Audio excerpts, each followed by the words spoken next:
Hi guys, and welcome to the lesson where you get to answer lots of questions about yourself. So I'm going to ask a question and I'm going to try to answer the question myself as well. So the first question I'm going to ask you is, who are you? What makes up your personality? So my name is Dami, and if I were to answer the question, who am I? I'm going to take stock of everything: my background, my age, my qualifications, my interests, favorite colors, name it, everything that has to do with me. Am I married? Do I have kids? My priorities, my religious biases, I mean everything. The reason for this is that we oftentimes think we're not unique. But when we start to pen down what makes us different, you realize that two siblings are completely unique and have two different offerings that they can bring to the table, even in the same field. So in answering the question, I'm going to go all the way back to the things that shaped my interest in fashion. For some, it could be your mom was a tailor, your dad had a tailoring shop, or it could even be another aspect of design like shoemaking, bag making, that sort of exposed you to the fashion industry. It could be your culture or your tribe, the kind of attires the women used to wear, or the regalia that the men wear and you loved it. It could be your parents, your grandparents, your uncles, your aunties. It could even be the vicinity where you were raised. But someone raised in an area like Mushin, you might end up loving street fashion. I'm just guessing, right? But let us use Vicky James for example. She has done well to share a background and a personal story. And when you think of her background, it doesn't necessarily tally with what she's doing today. Rather, she had an aspiration and she worked towards that aspiration. Another example will be Ejiro Emostafiri. When I interacted with Ejiro at the early years of my career, one thing was clear. She wasn't a typical persona of the woman she was designing clothes for at the time. She had an image of upwardly work mobile women, who were thriving in their careers, who were either mothers, sisters, and she wanted to make outfits that were, multifunctional. Today, Ejiro embodies that woman. She's a typical example of the kind of woman she's designing for. Now, with these two examples, who are you? What makes up your personality? What sets you apart? You would find that this question will become relevant during interviews, and you would easily answer these questions because you've had time to think about it and pen down your thoughts. So dream big, picture big, and pen down what makes you different. The background, what position you are in the family, and all that you could possibly think about. Now, the second question I'm going to ask will be, what skills do you have right now? I am very sure you have skills to offer. Some days ago, I was at a pitch deck event, and there was this lady that was pitching about her business. Permit me to mention her name, Food Angels. Now, she talked about her background, how that she's from a polygamous home. Her mom was the fourth wife, and she was the first child of the fourth wife, which meant that she was saddled with the responsibility of going to the market often with her mother. Today, that background in going to the market with her mother, feeding a big family, knowing how to choose perishable products, knowing what is good or what is bad, has led to our launching a business called Food Angels, leveraging technology. You cannot rule out your background.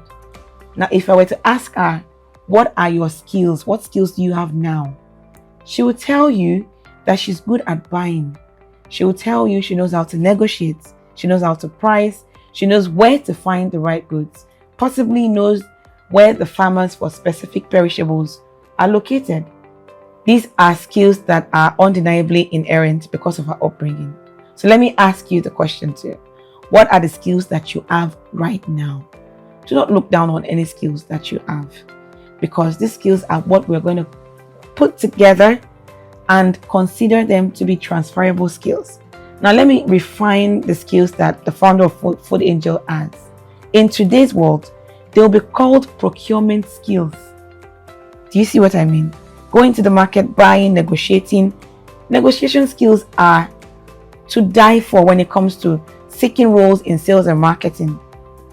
But if we were to literally define the roles and the skills that she has, she will fit very well in a procurement role, which means that she'll be responsible for going to source perishables.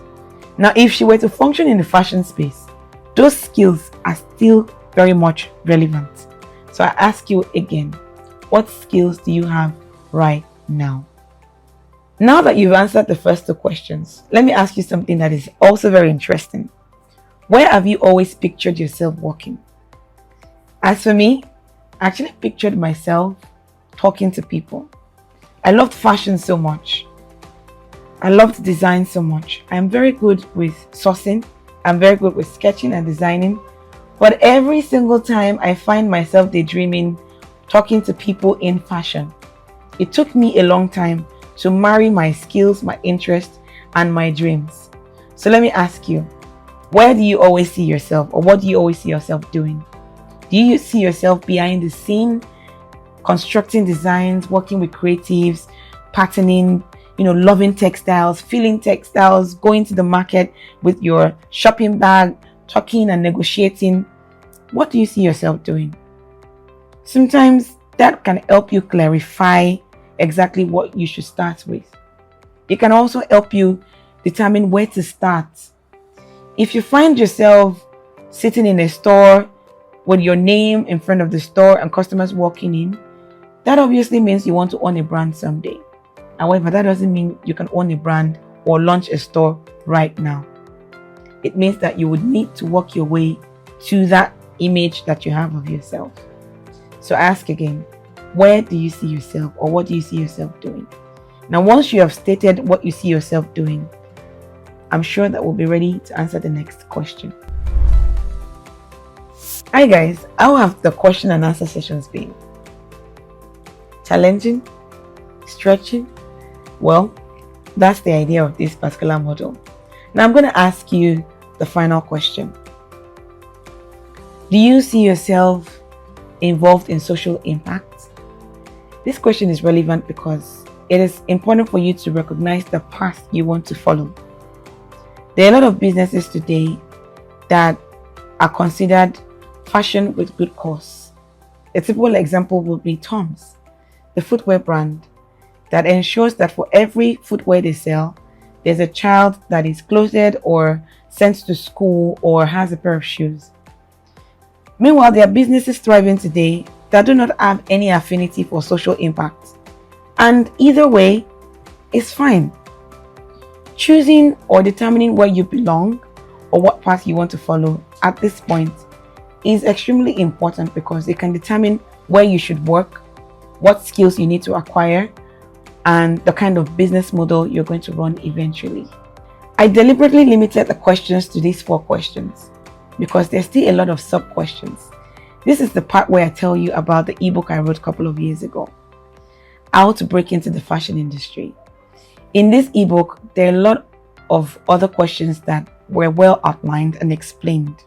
And I think that it would help you, to answer these questions because there's a journaling section where you can pen down your thoughts and also measure your growth with the things you pen down. Now that you have written down your answers, I'll see you in the next lesson.